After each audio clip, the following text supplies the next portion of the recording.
everybody. Welcome back to the Fourth Revolution Quarantine Edition. I am Daniel LeBeau, here to discuss the huge earnings beat we saw from big tech last week and a continued rotation out of these secular tech names and into the cyclical underperformers.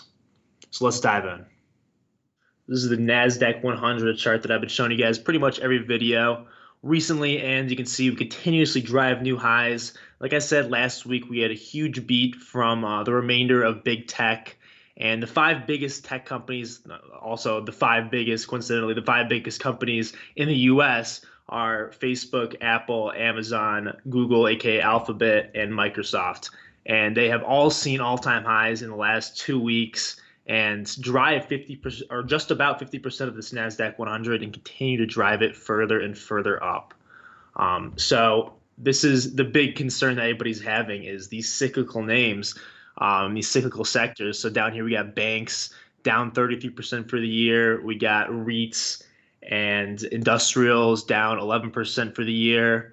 And this is all underperforming the broader S&P 500, which is only about 2% off its all-time highs, which it hit in February.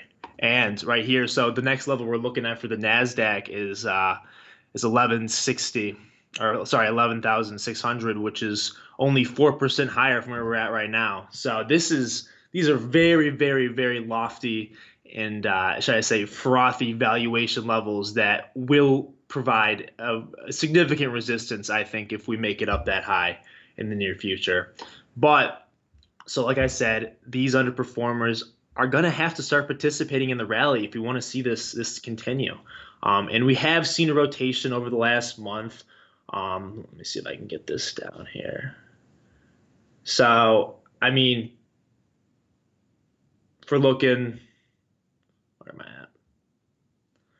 Yeah, about 4 weeks back, you can see, was that from June 9th, about 4 weeks, you can see that the farthest underperformer, banks are up 10%.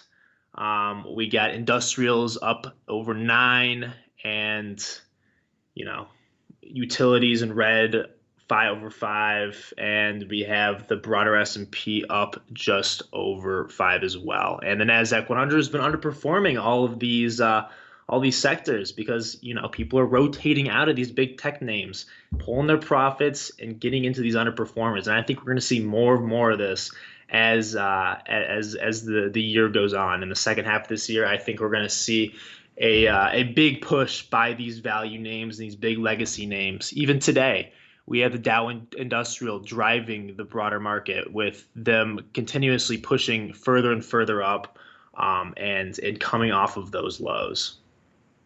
So for the industrial names, my pick right now is Johnson Controls. I discussed this in my last video, but this company continues to drive. We've pushed up, I want to say, about 10% since I pitched it last, and I think we still have a huge amount of upside potential here.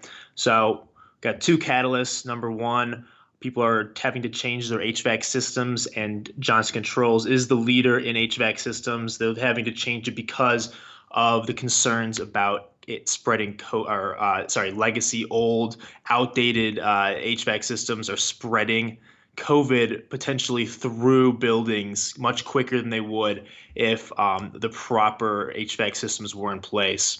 Also, we have a boom in new constructions, and Johnson Controls, being the go-to name in these building systems, is going to have a bit of a tailwind from that move. So look for the stock to continue higher. I think we could push past the mid-40s even in the coming months. So this is a cyclical name to definitely keep an eye on. Goldman Sachs. Goldman Sachs has been the star of the banking industry. This company has been driven not by interest rates, but by their trading. This company always takes advantage of a market of volatility, and you can see that with their most recent earnings and with their stock price, which has outperformed, like I said, the rest of its cohorts. And I think we're going to continue to see this company drive further and further as M&A becomes imminent in this uncertain market, as companies see the advantage of consolidating, as well as continued volatility that's going to drive their trading sector. So I think Goldman Sachs is a buy right now, just breaking out of this 61.8% level, and I think we have a lot more to go. As you can see, we're also bouncing off the 50-day moving average here in blue. So I think now is a perfect opportunity to jump into this profit-driven bank stock.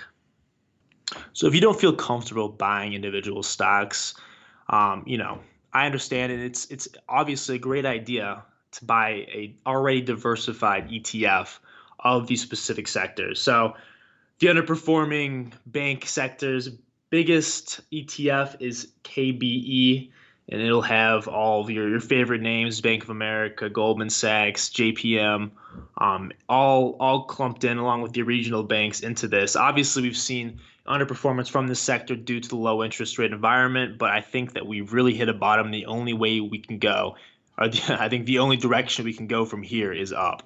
So buying CBE is not a bad idea at our current levels.